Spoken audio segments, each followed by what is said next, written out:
This is J. Krishnamurti's 7th public discussion in Saanen, 1973. This is the last dialogue, and I suppose you have had enough of it too. So what shall we talk about together this morning?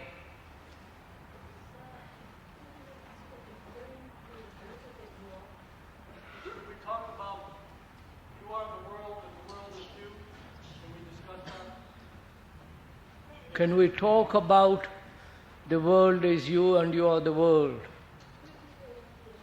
Responsibility in relationship. Beg pardon?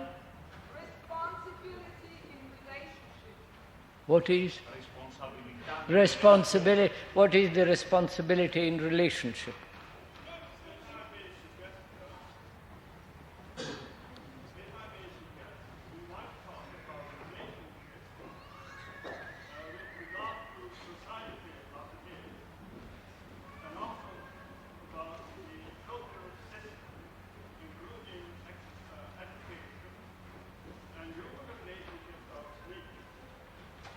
Yeah. Meditation? You're talking about relationships, sir?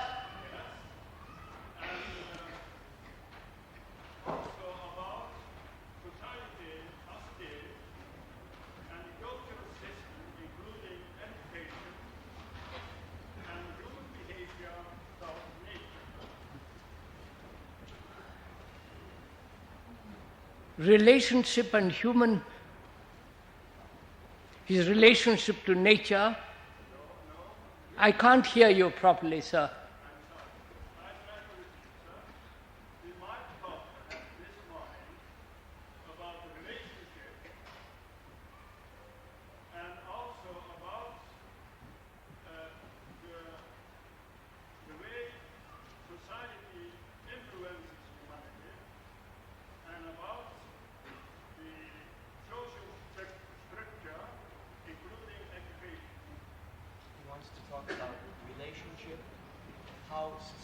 Society, the impact of society, individual and education. The cultural establishment.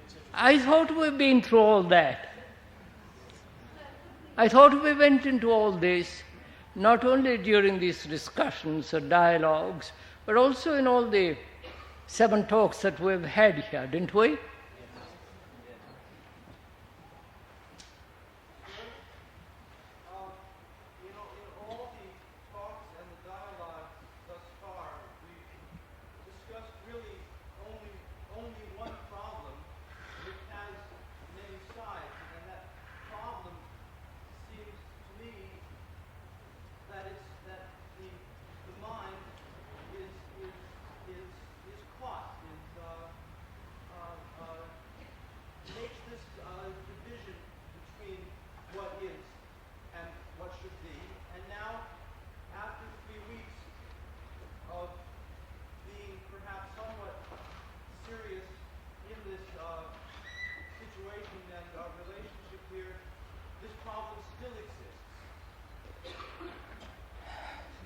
Look, sir, this is the last dialogue, at least for this year.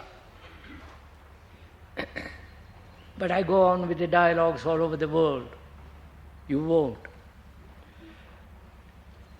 Now, what shall we discuss this morning, which we have not gone into thoroughly and deeply?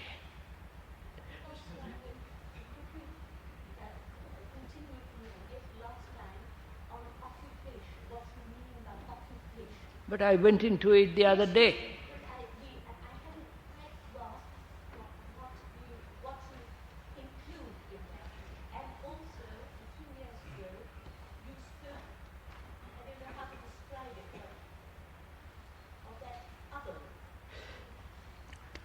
Would you go into the question of what is occupation? What do you mean by occupation? The totality of it. But I thought we all went into this. What's that? Can we Can we keep silent for some time? I think everyone has got something from this place, so we can keep silent for a while. No meditation. Talks at the end of the question was about observation, awareness, and meditation. Can we go into it a little more? Can we go into this question of observation, awareness, and meditation? And could we go into it much more deeply and widely?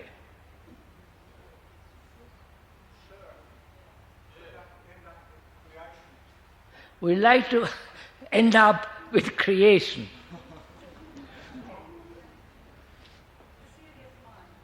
What? What is serious? What is a serious mind? Oh my.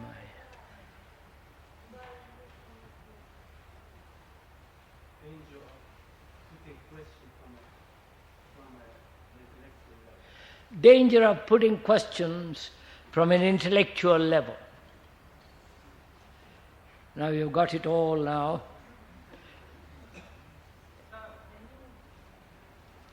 our total civilization is so wrong, I wonder why art, science, and yoga are taught in the schools which were created in your name, like Brookwood in California, in India.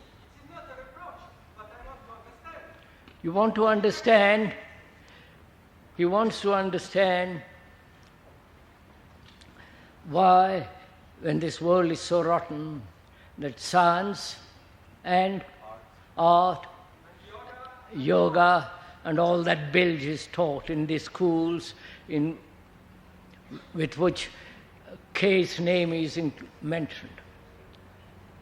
What is it really you want to discuss this morning?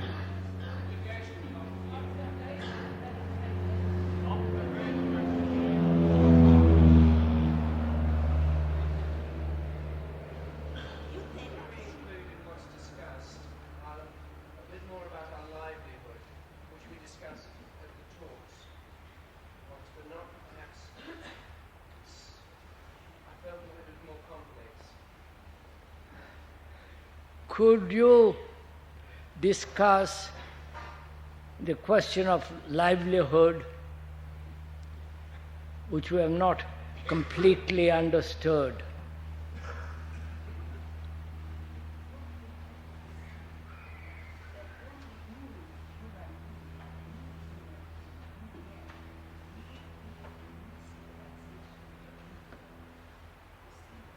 I'm afraid I can't hear.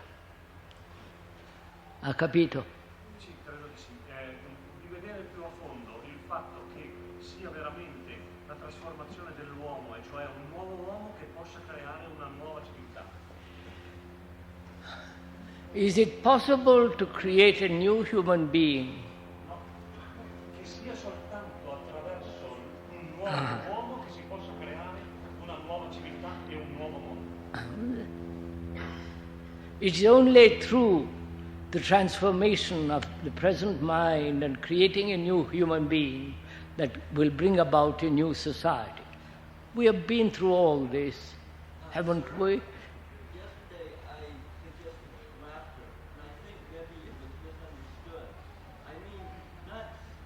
I think laughter is a way out of the trap of a serious mind.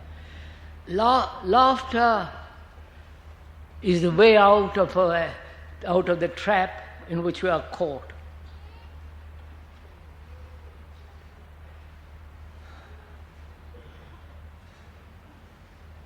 Now, what shall we discuss? Maybe discuss this and observe more about Come on.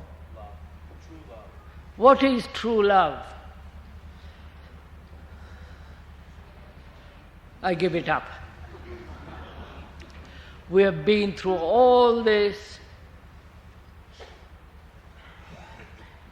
more or less pretty widely and deeply in all the talks and the discussions. And at the last discussion you say, what is true love? L'altro giorno ho adoperato dopo tanto tempo la parola wisdom. C'è un'altra parola che non adoperiamo più da tanto tempo, è la parola felicità. Felicità. Bene. Nel passato si ricorda Look, che yes, sir. era molto Yes, sir. più nata. Che cos'è la felicità per noi? You have used the word wisdom. Can't you use the word happiness? And what is happiness?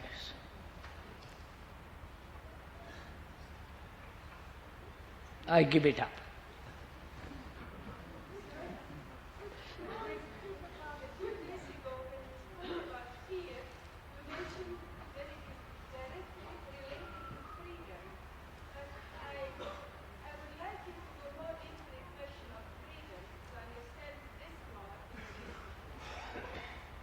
The other day you talked about freedom and fear. And I'd like to know more, go into it much more, about freedom in relation to fear. Is that it? So, one day someone asked, what is neurotic? And you described a little bit about the sane mind. I was wondering, what is real insanity? And if it's something different than what we suffer from. You would like to know what real insanity is. I don't think one has to go into that. You can watch it.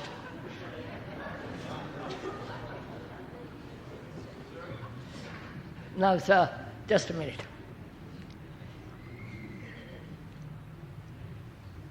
Can we discuss relationship with regard to behavior, which includes all this? What is behavior and what value has orderly behavior in our life and therefore expressed in the outer world? That's one problem. The other is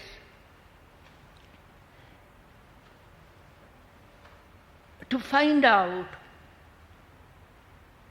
if there is something really sacred in our human living. Right? And it was also mentioned, what is the mind that is capable of living in the world with all its problems, livelihood and so on, and also keep one's total sanity and discover for ourselves if there is something really transcendental. That includes, I think, all the questions, right? Is that, would you? And that includes what is a serious mind. So, what is behavior in relation to the world and in relation to our immediate relations, and what value has this behavior? Does behavior come, flower out of order? That's one problem we're going to discuss.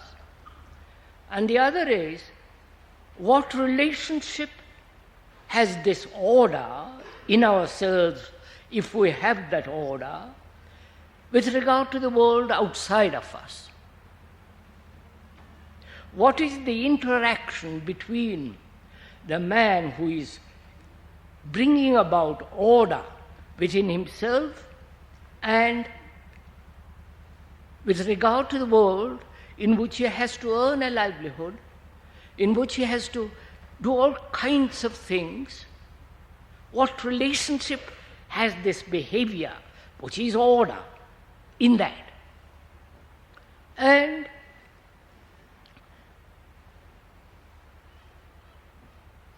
can the human mind ever find out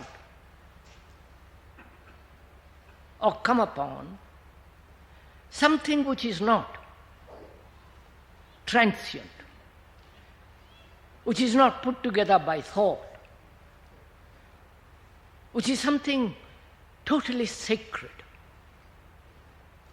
And in the understanding or in coming upon that may be the way of meditation. Now, would that include all your questions?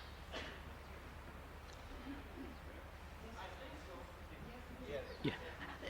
Don't shatter it all at once. Do we all agree to that? Right. Let's proceed. No? What is behavior?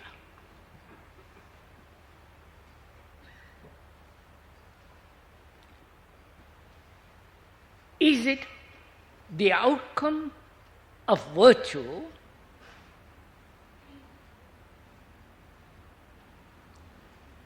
Is it the outcome of a mechanical order? Is it the outcome of a trained mind which has understood punishment and reward and therefore behaves? You understood my question?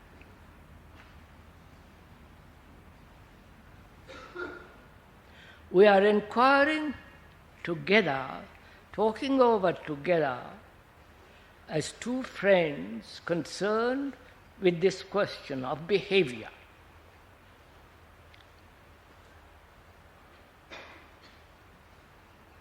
We realize that there must be order in the world, and that order born out of our order, because we are the world.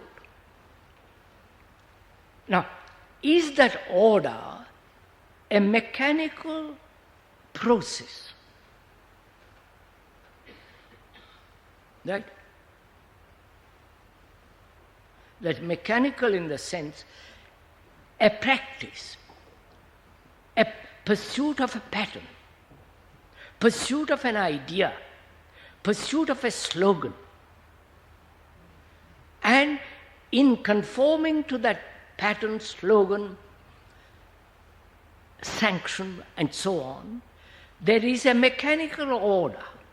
And out of that mechanical order, behaviorism becomes very superficial. And is that order? You've understood my question? So let us talk about it a little.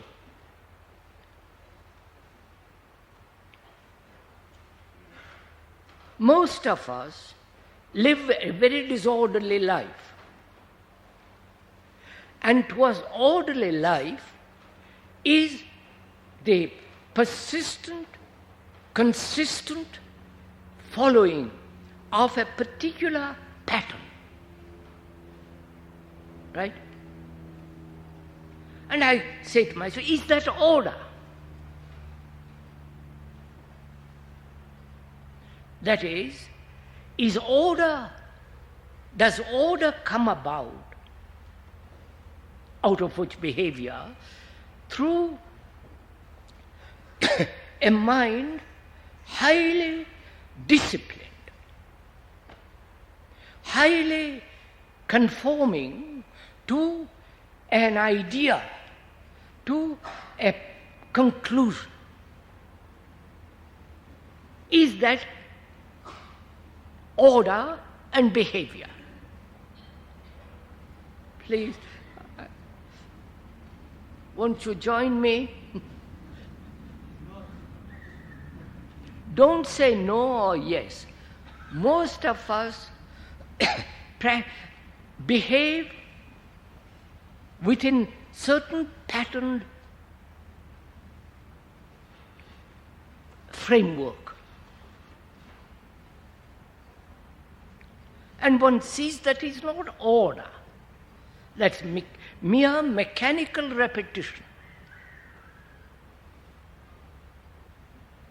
So, what is virtue in relation to behavior? Right?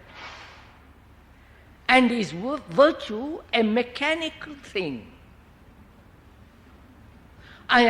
One is vain, one practices not to be vain. One endeavors through time or days the cultivation of humility. And one hopes through that a certain form of behavior will come. Is that order? You're following all this? Is virtue a repetitive pursuit of a certain idea?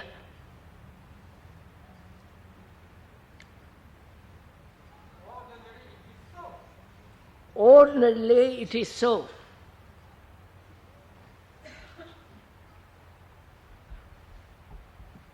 And is that really virtue? And if it is a mechanical thing, then our behavior will also be mechanical and therefore superficial. And therefore our relationship to the world and the world's relation to us is inevitably superficial. Right? So one must find out if one's behavior is mechanical in the sense we have described it, or is that behavior, I mean by behavior, conduct. Conduct in our relationship, conduct economically, socially, conduct which is the outcome of a totally different kind of order, which is not mechanical. Right? That's what we are discussing. As the gentleman pointed out, most of us behave automatically. Right? Behavior being, for most of us, a reaction and action out of that reaction. Right? And is order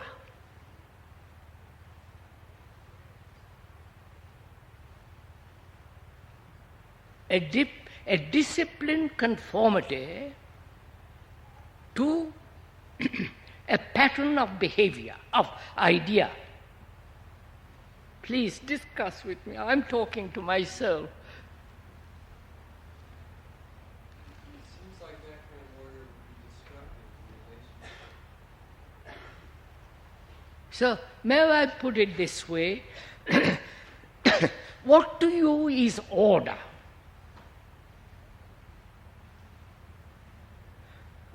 What is to you disorder? You understand? What is order and what is disorder?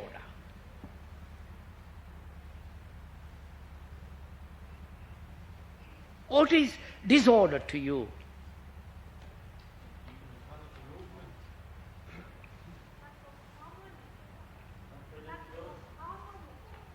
Huh?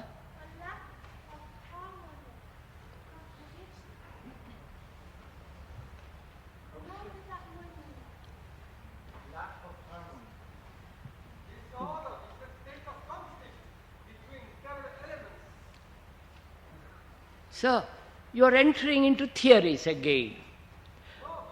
What is disorder to you in your life? Are you aware of your disorder in your life?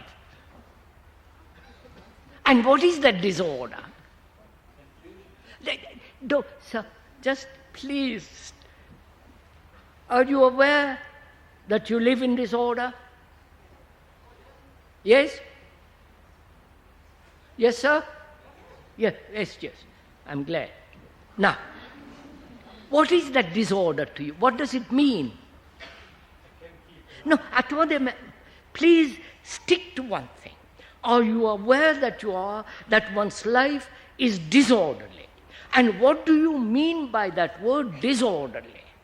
The intrusion of desire. What? The intrusion of desire.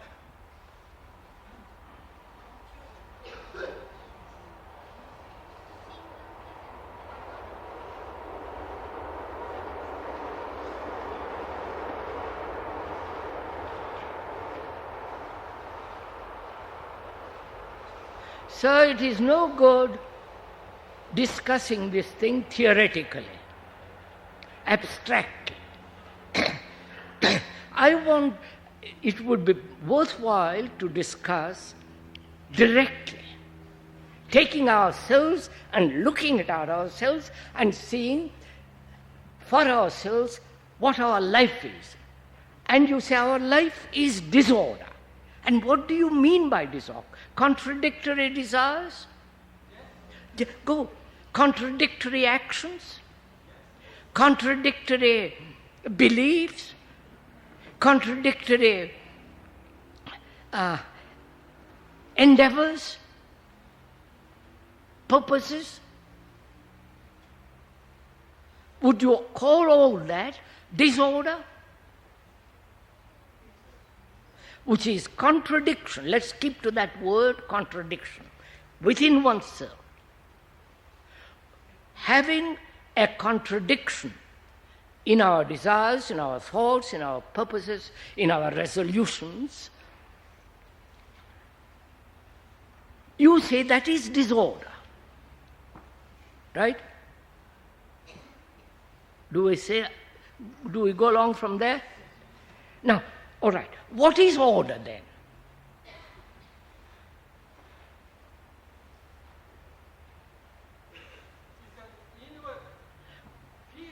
Putting everything sweeping everything under the carpet?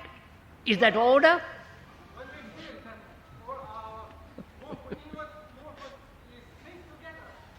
Sir, please, sir, what is...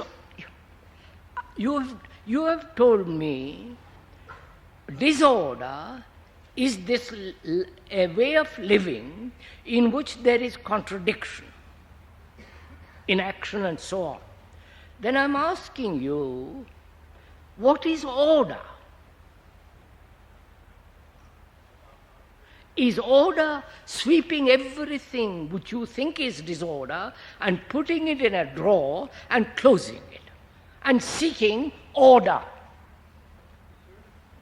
You understood my question? Sweep it under the carpet and then go out and find order. The contradiction that is disorder comes about when the mind is unaware and conditioned and just acts in a senseless pattern, and when... So that's what we are saying in different words. Yes, so if I may go on then, so to as you say, sweep under the rug is merely doing that more, and that is really disorder. Yeah, so we say that is disorder. Then what is order to you? Is it the opposite of disorder?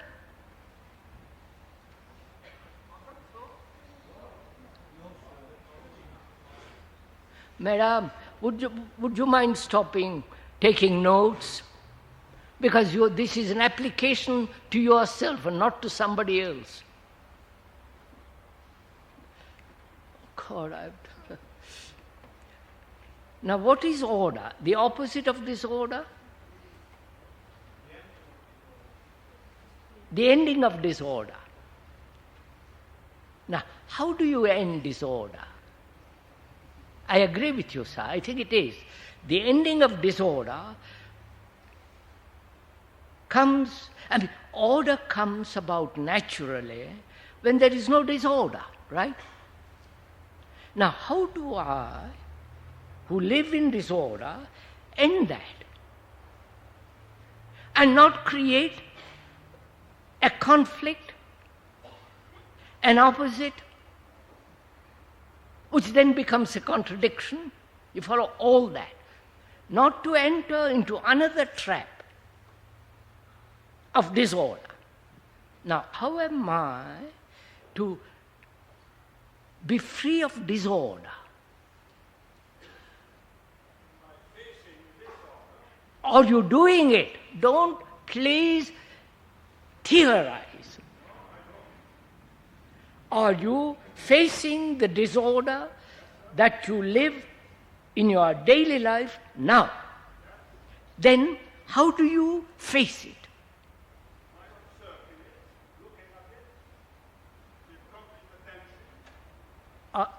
Are you doing it? No question of trying. You see, you're all so easily pushed with words. I live in disorder. I am fully aware of it. And you tell me, look at it, observe it, get familiar with it. Know all the intricacies of disorder. Learn about disorder, right? So I'm learning. That is, I learn by observing disorder. And I must find out what I mean by learning. Otherwise, please listen to this. Otherwise, what I have learned, I will then try to apply. And therefore, that breeds disorder. Right? You're following this? So I must learn about disorder. Learning must be a constant renewal of observation without the accumulated observation. Have you understood this? Have I made this clear? No. I'll repeat it in a different way. We are now talking about what is learning. Mind wants to learn about disorder. It observes. And from that observation, it has learned something. What it has learned becomes the knowledge. And please listen, it has become knowledge. And with that knowledge, next time it observes. So it is observing from the past. Therefore, it is not learning. Therefore, learning means a constant renewal of observation without a conclusion. Have you got this? Sì, l'abbiamo capito, cioè lo abbiamo capito, ma forse molti di noi non si rendono conto se quell'aver capito è una cosa strettamente intellettuale o se è un vero aver capito.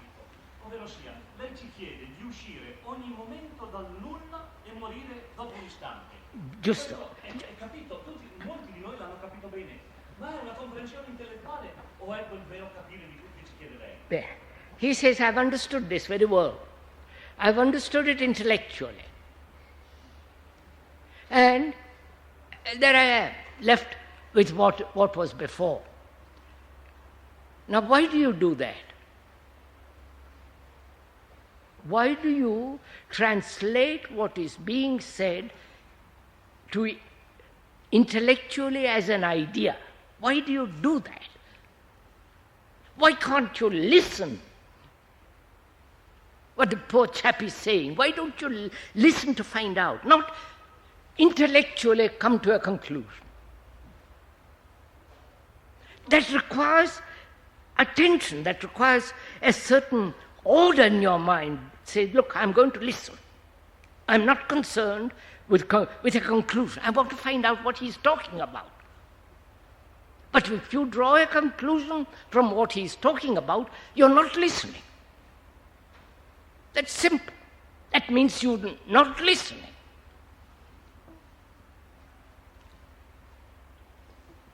We have known each other since 1914. So we can go on. Of 20, I don't know what. Look, sir, it's very important to find out what it means to learn.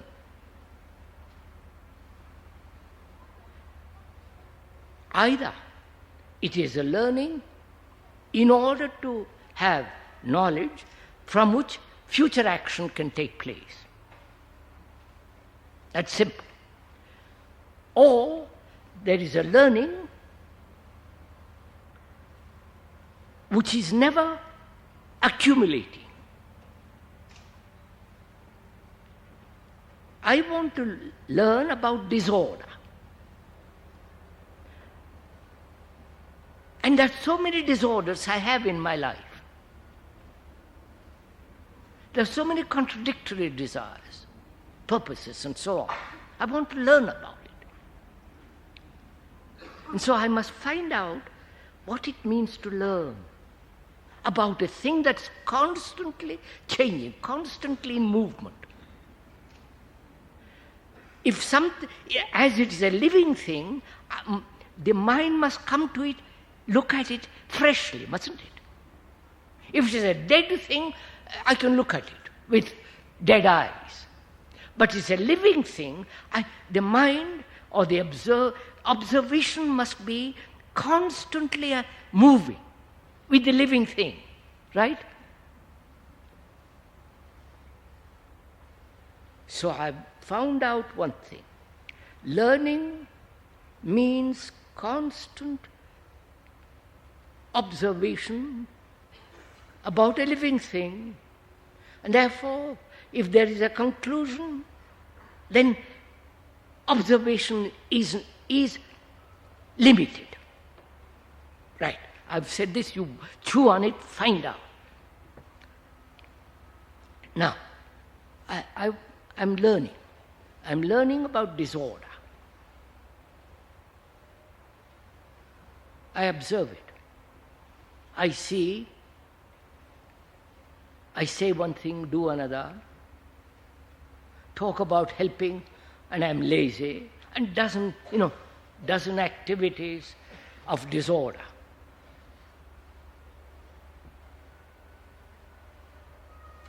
And in the observation of disorder, I see without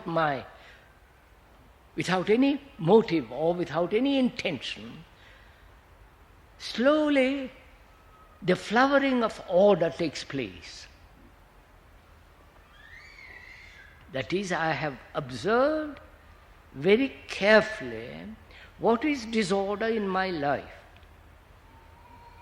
I have observed it without drawing any conclusion, without any desire to store up a memory from which I direct the learning. So my mind is free to observe learning, observe disorder. In that inquiry, order comes naturally. Now, what is that order, which is really virtue, because it's a living thing? What is that order? What is the relationship of that order to the world about me? Can I go on? Have we understood so far? Huh? Are we sharing this at all, little bit? Avevo capito? Bene. Bene. Infine.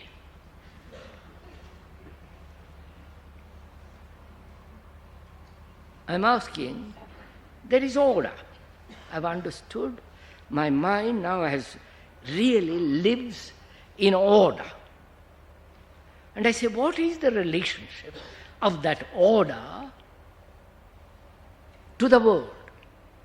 The world in which I have to earn a livelihood, the world in which I have to act, acquire money, and so on. What is the relationship of that order which has come about naturally in the mind? How does it act in the world, right? That's what you are talking about, earning a livelihood, right? Are you following all this? Now what is the relationship, what is the action of that order in this world? What? We can't know till we do it. Aren't you doing it now? Please, Avant, what is that order? What is the action of that order?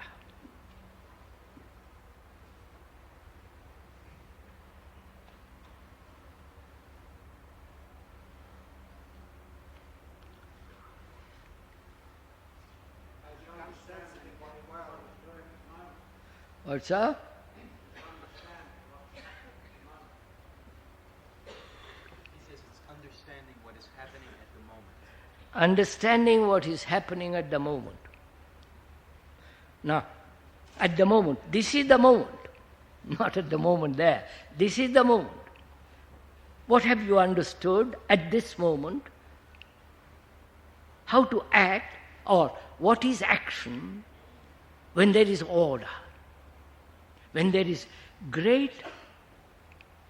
when there is the cessation of disorder, and therefore order, and therefore a sense of great intelligence in operation. So I'm finding out intelligence is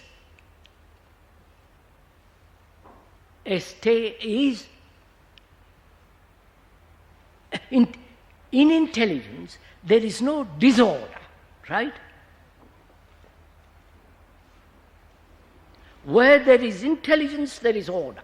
Now, what is that intelligence to do or acts in this world? How does it act? I have found out this intelligence. The intelligence has come about. Now I have to go out and earn a livelihood. How does that intelligence, what does it tell me to do? You understand? I have to act. I have to have bread, butter, I have to have clothes, shelter. How does that intelligence operate?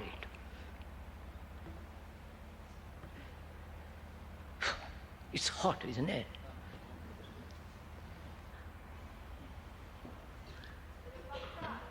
Beg pardon? Comment?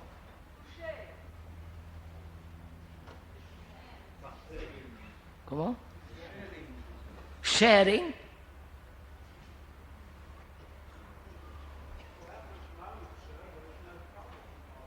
Look, sir, I've learned, I've observed, and I'm learning what intelligence is, which is order, which is the highest form of virtue.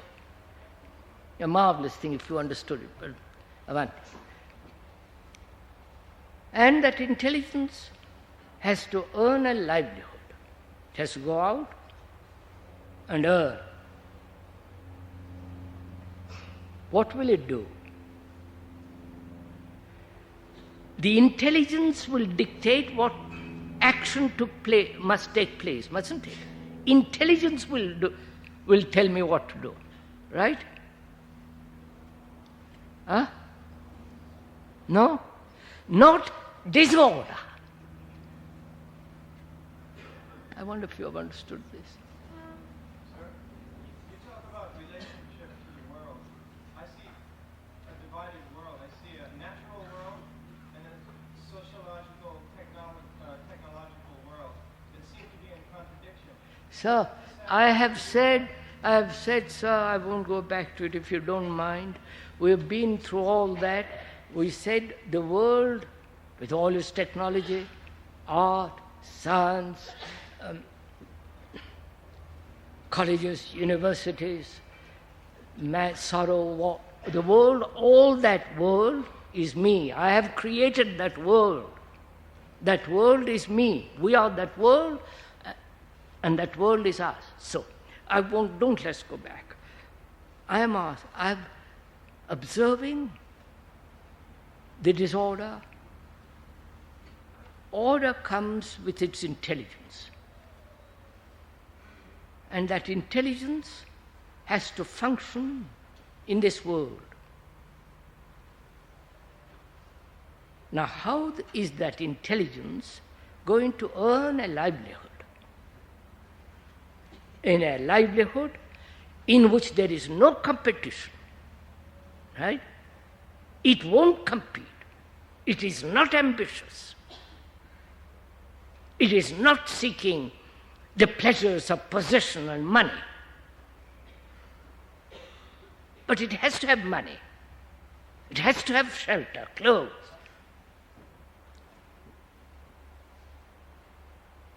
So can you eliminate the causes of disorder, which are competition, envy, the desire to be successful, the whole activity of disorder. Are you getting it?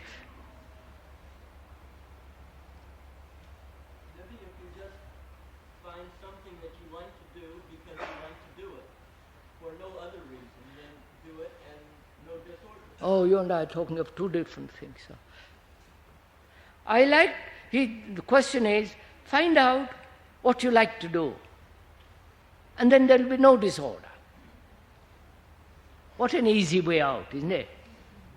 Can I find out what I want to do? And what is it I want to do? Write a poem? Paint pictures? Go around the world begging? I want to write a book.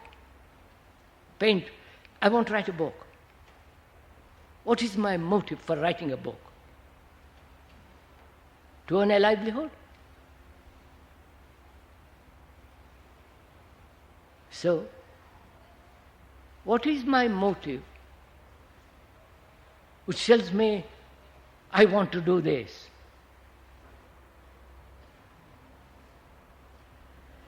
Oh, Lord. So let's proceed. So what is important is whether your inquiry, your observation of this disorder has brought about this intelligence. And that intelligence then will function in this world intelligently, which will not create disorder. You understand?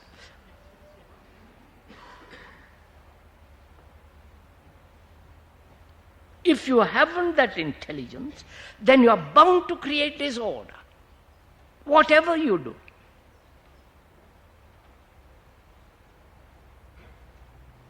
Not only in yourself, but in the world. So, behavior then, conduct, behavior means conduct. Conduct from a self-interested, self-centered activity is one thing. Conduct of a mind that is really intelligence is another. Right? For most of us, conduct is self-interest. Or conduct is the activity of the self in relation to another, which must inevitably create disorder. So I have found this out. And I mean I have found it. You understand? Like finding a marvelous jewel. And then I have found out what my action is in life. And that intelligence in action is never contradictory. That is one thing. The rest is, the next question is, as we talked about, is there anything sacred in life? In life, not only in the living of daily life, but beyond it. Is there anything that is really holy, untouched by human minds? Aren't you interested in this? Are you really? I don't know.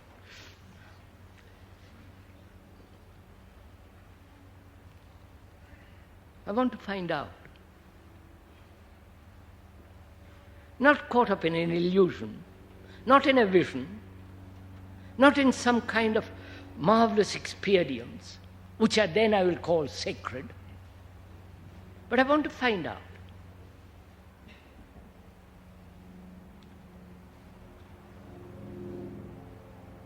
I want to find out, not according to my temperament, please listen to this, not according to my temperament, my idiosyncrasy, my wishes, my desires, because they are the outcome of my conditioning. And if any of those activities exist, they must inevitably lead to illusion. Right? So I must be the mind must be astonishingly sensitive to illusions and visions, experiences. And I see very clearly the danger of it. So my inquiry is based on a freedom which will not direct my inquiry in any direction.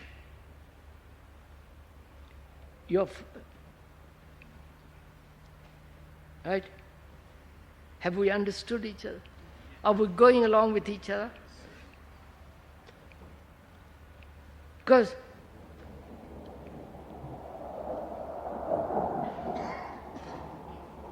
the mind can so easily deceive itself. I was told the other day by an Italian scholar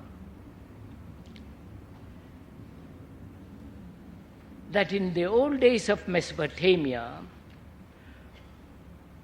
where St. Peter was it, wandered about, he saw a great vision. And this scholar said, in those days, when you had a sunstroke, it was considered a great blessing. Because the sun blessed you. Because all life came from the sun. And so this gentleman, St. Peter, was it St. Peter or Paul? What? Paul. St. Paul had a sunstroke and saw this marvelous vision. And therefore that converted him totally to Christianity and all the rest of it. You understand what I'm talking about? So one has to be extraordinarily alert to every form of deception.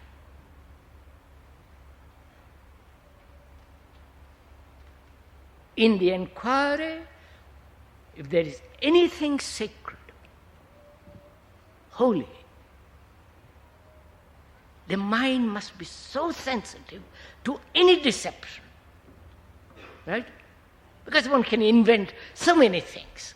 One can have visions galore. One can have experiences multiplying by the thousand, but they're all based on a conditioning of the mind. So the mind says, I'm going to watch. I'm going to observe very closely and never be deceived. Therefore, tremendous honesty. You understand? Right. Then, is there anything sacred? People have said there is, and there is nothing. Just live for this life and make good thing of it. If you can't bear up with it, or identify yourself with the state, with the leader, with the big brother, and all that.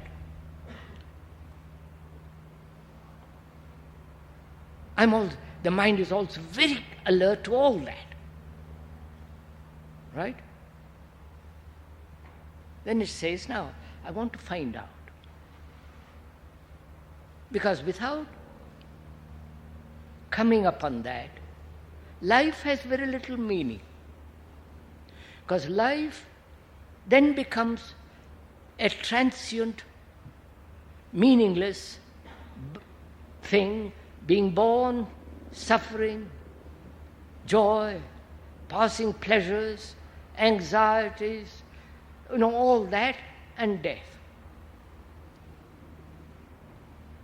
And without finding out what is really sacred, if there is such thing, life has no meaning whatsoever. And in the finding of it, that may be the unifying factor of all life. You understand? Unifying factor of all life. The life of nature, life of animal. You follow? All living things. That may be the one unifying factor which will bring human beings and nature and all of us together. You understand?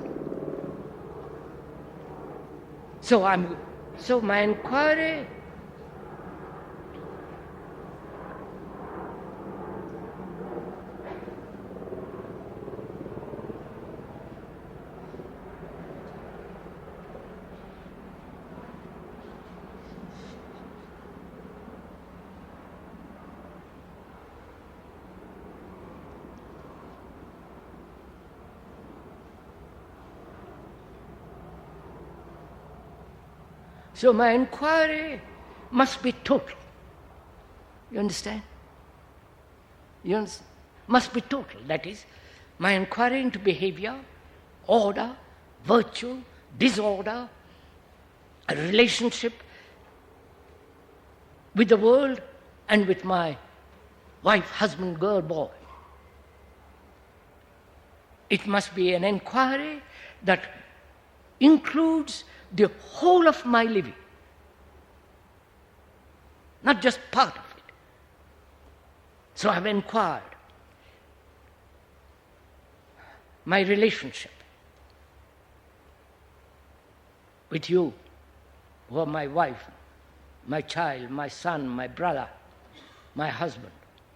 And that inquiry led to relationship with me and the world. And that inquiry has revealed that the world is me, and the world and me is the world. Reality of it, not just the verbal statement of it, because the description is not the described. So I've inquired into behavior, because it's very important how the mind behaves in every direction. In the world of science, in the world of business, in the world of labor, in the world of writing a book. Conduct. whether it is self-centered conduct, self-interest, or a conduct based on an identification with something greater. This self-centered, this activity of the self brings about disorder. So I've seen it, understood it, and my inquiry now is, having inquired into all this, my inquiry says, is there anything sacred? And also I've inquired what it means to love. And mind finds love isn't pleasure. Love isn't mere desire. Love isn't merely the pleasures of sex or the pleasures of imagination, pleasures of ideas. That has led to immense disorder. And also, we inquired into this extraordinary thing called death. We went into that the other day. So I've inquired into the whole field of existence. So I'm not deceived. You understand? The mind is very clear about all this. Not as a conclusion, not as an idea, but actually. Then it moves into this field where man has inquired and has been caught in various forms of illusion, substituting images and making the images sacred, the symbols instead of reality, and worshipping the symbol and forgetting the reality, building around the symbol, the image, great marvelous cathedrals and temples and mosques. I see all that. And the cropping up of these innumerable gurus with their systems, with their craving for power, money, the degradation of their activity. I see all that.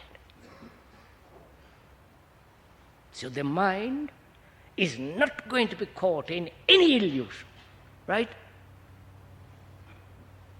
Are you following all this? Are we together?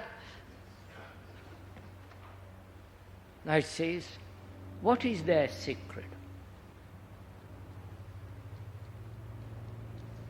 And it starts with the inquiry, not knowing anything that's sacred. You understand? The moment you say something is sacred, it is already conditioned. If you say love is sacred, if you say my vision, my Krishna, Buddha, Christ, that's all conditioning, tradition. So I start the mind starts with the inquiry, not knowing a thing about what is sacred. Right? Can you do it?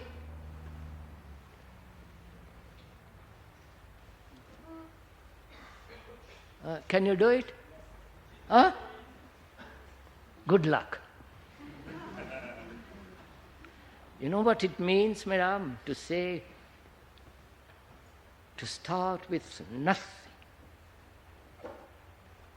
You understand what it means?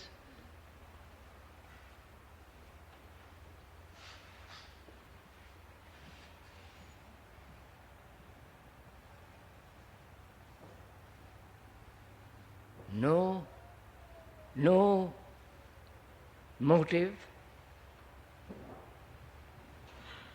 no will. The me with all its complex activities, to start with absolutely nothing.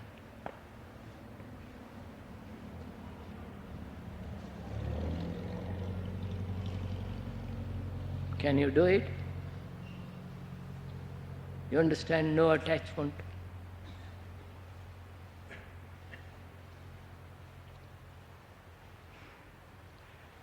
a body, an organism that won't distort perception. You understand?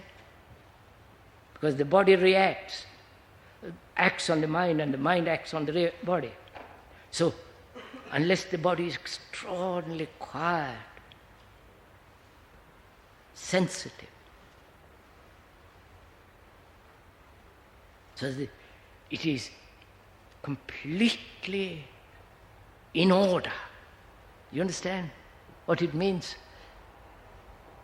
Are you following all this?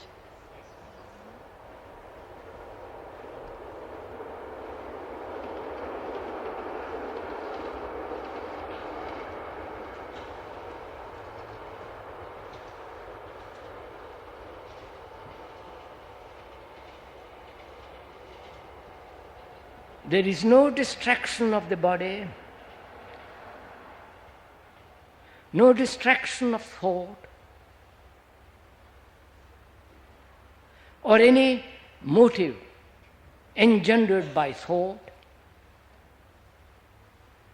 no purpose, no intention,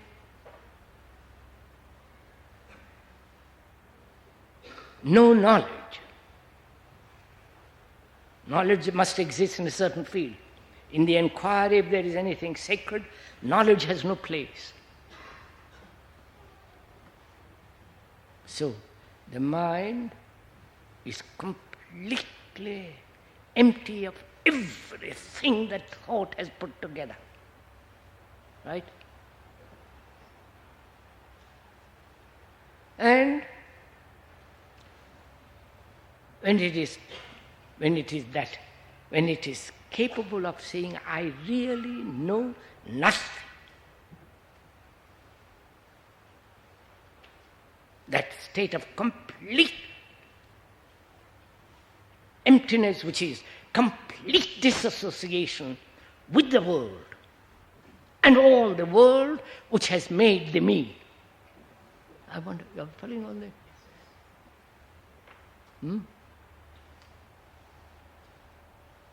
Then that nothingness is the most sacred thing.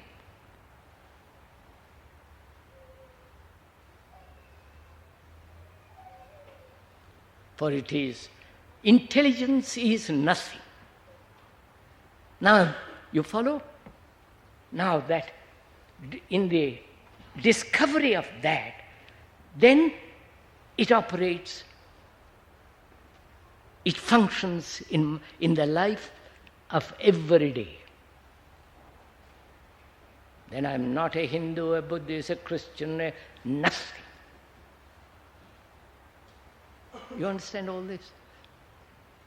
And this is meditation. You understand? A meditation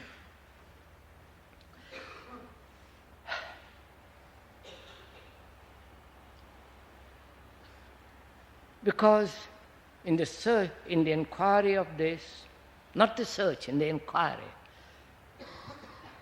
there is no leader, there is no teacher, there is no guru, there is no savior.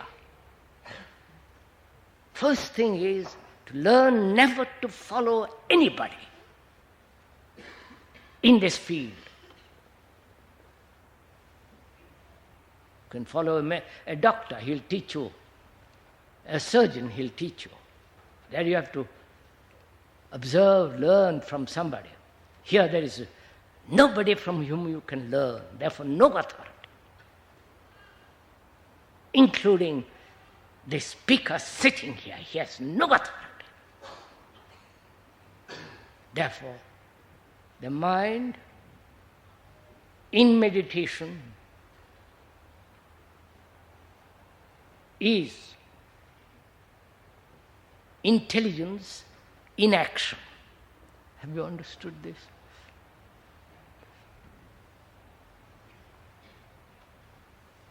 That means the body must be completely still. You understand, sir? Be aware of its gestures, its movements, its fiddling about. Be aware of all that. Have a good body. Even though one may have a disease, crippled, that pain mustn't interfere. You understand? So that the mind is not distorted by pain. Food matters enormously, what you eat. And so on, so on, so on.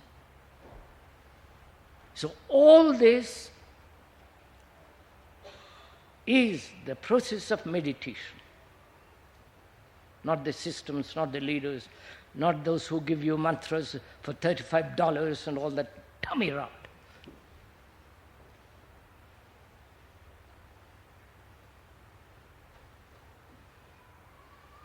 And one must give one's life to this. Every other form of life is a wasting of life.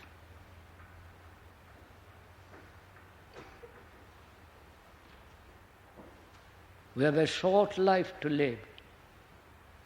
Don't let us waste it.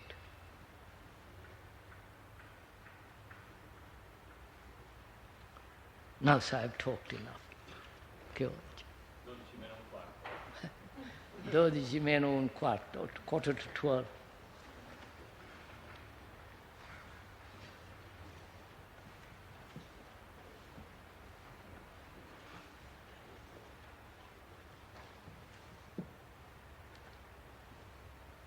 That's enough, isn't it? I hope we shall meet next year.